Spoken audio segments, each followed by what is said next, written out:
Dear students, welcome to quicks measures. इस video में explain करने जा रहा हूं difference between list and array data structure. Data structure का मेनली यूज हमें पता है कि डेटा को बेस्ट तरीके से ऑर्गेनाइज तरीके से स्टोर किया जाए, ताकि जब हम उसमें से मैनिपुलेट करें, मतलब कुछ इंसर्ट करना है, डिलीट करना है, एक्सेस करना है, तो मैं बेस्ट तरीके से कर सकूं।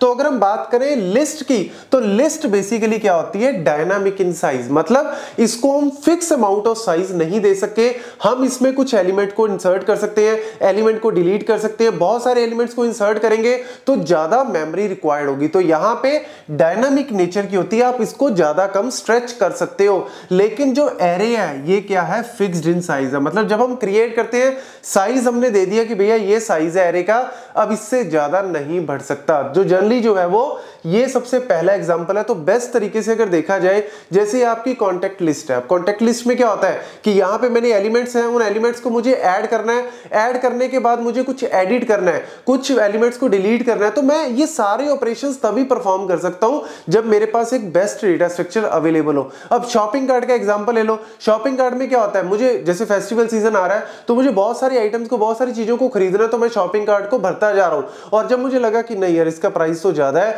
तो मैं वहां से डिलीट कर देता हूं। तो जब भी इस तरीके से डेटा को मुझे ऐड ऑन करना है या स्ट्रेच आउट करना है, तो मैं लिस्ट को यूज करूंगा, क्योंकि ये डायनामिक इन साइज है और ये फिक्स्ड है ना साइज है। दूसरा, हेट्रोजीनियस डेटा। लिस्ट हमें अलाउ करती है कि आप heterogeneous, different kind of data, मतलब नंबर भी है, स्ट्रिंग भी है, फ्लोट वैल्यू भी है, तो आप इसको जो है वो इस तरीके से यूज कर सकते हो कि हेट्रोजीनियस डेटा को स्टोर करना है। यहां पे हमारे पास होमोजीनियस डेटा ही जनरली यूज होता है। Generally homogeneous data, same type of data, या तो पूरा एरे जो है वो क्या होगा? Same type of, like integer होगा, या पूरा एरे क्या होगा? फ्लोट होगा। तो ये जो है वो होमोजीनियस इन नेचर है। No random access in list. यार लिस्ट को आप ऐसे डिपिक्ट कर सकते हो, जैसे लिंक लिस्ट वाला एग्जांपल आपने देखा ही होगा, या ये डायग्राम आपने इस तरीके से देखा होगा कि हमारे पास होता क्या है? डेटा, और एक क्या होता है हमारे पास? पॉइंटर। और जनरली ये होता क्यों है? रीजन क्या है कि जो एरे है ना, उसको फिक्स अमाउंट ऑफ साइज दे दिया जाता है, कि जैसे मेरे पास डिस्क है, उस डिस्क में मैंने एक फिक्स अमाउंट ऑफ साइज दे दिया कि भैया एरे मेरा इस जगह पे आएगा, और ये कॉन्टिग्यूस इन नेचर होता है। तो कॉन्टिग्यूस की वजह से मेरे को पता है, जैसे क्लास में अगर मैं रोल नंबर वाइज स्टूडेंट्स बिठा दूं, तो मुझे पता है पहले बेंच पे रोल नंबर 1 बैठा है, उसके साथ रोल नंबर 2, फिर 3, 4, तो मुझे पता है कि 10 रोल नंबर कहां बैठा होगा या 20 कहां बैठा होगा। तो आप डायरेक्टली जाके रैंडमली आप सीधा जाके उस वैल्यू को एक्सेस कर सकते हो। तो that is what a random access. तो इजी है, फास्टर है एक्सेस करना, क्योंकि आपको पता है कि यार ये वैल्यू मेरी अगर 1 यहां पे है, 2 यहां बैठा है, तो 10 ऑब्वियसली उस जगह पे बैठा होगा, क्योंकि कॉन्टिग्यूस डेटा होता है। लेकिन यहां पे जो है वो डेटा मेरा कॉन्टिग्यूस नहीं होता, इसीलिए मेरे को यहां पे, जैसे फॉर एग्जांपल इस तरीके से मेरी डिस्क है, एक डेटा यहां पड़ा है, दूसरा यहां पड़ा है, तीसरा यहां पड़ा है, चौथा, तो मुझे पता कैसे लगेगा? अब एक ही डेटा को मैंने तोड़ के अलग अलग जगह पे सेव किया हुआ है, तो मुझे क्या पता भैया, मैंने अगर लेट्स सपोज मेरे को पता स्टार्टिंग मेरी यहां से है, जैसे लिंक लिस्ट में भी होता है ना कि स्टार्ट आपका, लेट्स से स्टार्ट का पॉइंटर आपको पॉइंट कर रहा है पहली नोड पे, तो मुझे नेक्स्ट नोड पे कैसे जाना है? तो स्टार्ट में आपके पास डेटा होगा और साथ में एक पॉइंटर होगा जो आपको नेक्स्ट नोड पे लेके जाएगा। मतलब ये आपको यहाँ पे पहला डेटा मिल गया और एक पॉइंटर मिल गया जो आपको नेक्स्ट पे ले गया, फिर वहां पे डेटा मिल गया, एक पॉइंटर मिल गया जो आपको उससे नेक्स्ट में ले गया, फिर उससे नेक्स्ट में ले गया। तो यानी इसमें रैंडम एक्सेस नहीं कर सके, सीक्वेंशियली ही आपको जाना पड़ेगा। तो ये जो है वो इस वजह से आप, ऐसा नहीं कि बहुत ज्यादा एक्सेस टाइम हायर है, बट कंपैरेटिवली देखा जाए तो ये फास्टर है, क्योंकि रैंडम है लेकिन ये स्लोर है। Then insertion and deletion. अब ऑब्वियसली कुछ एडवांटेजेस भी हैं, फिर कुछ डिसएडवांटेजेस भी हैं। तो यहाँ पे एडवांटेज तो ठीक है, फास्टर हो गया, लेकिन डिसएडवांटेज काइंड ऑफ क्या हो गया?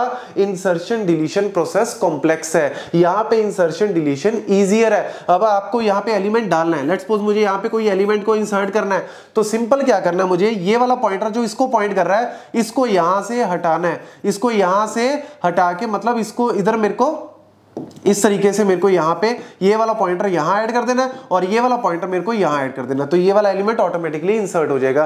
तो ये लॉजिक है बेसिकली किसका? लिस्ट का। एलिमेंट को इंसर्ट करना है, डिलीट करना है, लेट्स सपोज मुझे इस एलिमेंट को डिलीट करना है, तो ये वाला पॉइंटर मैं सीधा यहाँ ले जाऊंगा, इसको मैं डिलीट। तो ये जो प्रोसेस है डिलीशन इंसर्शन का, बड़ा अच्छा प्रोसेस है, इजी प्रोसेस है इन द लिस्ट, लेकिन एरे में बड़ा मुश्किल है। अब एरे, अगर मेरे पास एरे ऑफ एलिमेंट्स है, अब अगर मैं कहूं कि यार मुझे इस जगह पे एलिमेंट को डिलीट करना है या इस जगह पे एलिमेंट को इंसर्ट करना है तो ये मुश्किल हो जाएगी। अगर मुझे डिलीट करना है तो मैं डिलीट तो कर दूंगा, लेकिन ये बीच में खाली पड़ा रह जाएगा, तो फिर मुझे क्या करना पड़ेगा, कॉम्पैक्ट करना पड़ेगा। और अगर लेट्स सपोज इंसर्ट करना है तो इन एलिमेंट्स को पहले पीछे वालों को पीछे एक एक सरकाना पड़ेगा, एक एक आगे मूव करवाना पड़ेगा और फिर उस जगह पे डालोगे। मतलब आप ऐसे समझो कि बहुत सारी बुक्स पढ़ी हैं इस तरीके से, अब मुझे बीच में अगर किसी बुक को डालना है तो कैसे डालोगे, या तो आप बुक्स को उठाओ पहले नीचे वाली को इधर करो फिर डालो, या फिर अगर बुक को निकालना है तो फिर ऑब्वियसली वहां पे भी दिक्कत आएगी। तो इसीलिए लिस्ट में इंसर्शन डिलीशन की बात करें तो लिटिल कॉम्प्लेक्स है as compare to this one.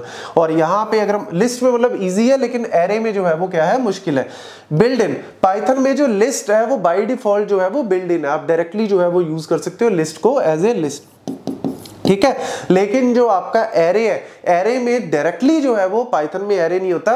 जैसे आप numpy एरे जो है वो numpy लाइब्रेरी को यूज कर सकते हो इंपोर्ट numpy करके, और फिर जैसे आपने किया import numpy as np, import किया आपने numpy एज np, और फिर आप np डॉट एरे, इस तरीके से आप एरे लेते हो और फिर उसमें जो भी एलिमेंट्स आपने डालने हैं। तो ये जनरली लॉजिक है एरे को यूज करने का कि numpy के अंदर। लेकिन इसका अपना एक एडवांटेज है, जैसे आपको लेट्स सपोज मैट्रिक्स डेटा, जैसे डेटा है 1 डायमेंशन में, 2 डायमेंशन, 3 डायमेंशन डेटा है, या इमेज प्रोसेसिंग में इमेज के पिक्सल्स है, तो वो फिक्स टाइप ऑफ डेटा होता है और उसमें क्या होता है, होमोजीनियस डेटा होता है। तो वहां पे कैलकुलेशंस करनी है, मैट्रिक्स मल्टीप्लिकेशन करनी है, डिवीजन करनी है, तो वो आपका इसमें बहुत अच्छे तरीके से हो सकता है। तो स्टैटिस्टिकल ऑपरेशन है या मशीन लर्निंग के ऑपरेशंस है, वहां पे एरे को वाइडली यूज किया जाता है। तो अपनी अपनी एडवांटेजेस हैं, अपनी अपनी डिसएडवांटेजेस हैं, नोट कर लो, कहीं पे भी पूछा जा सकता है। Thank you.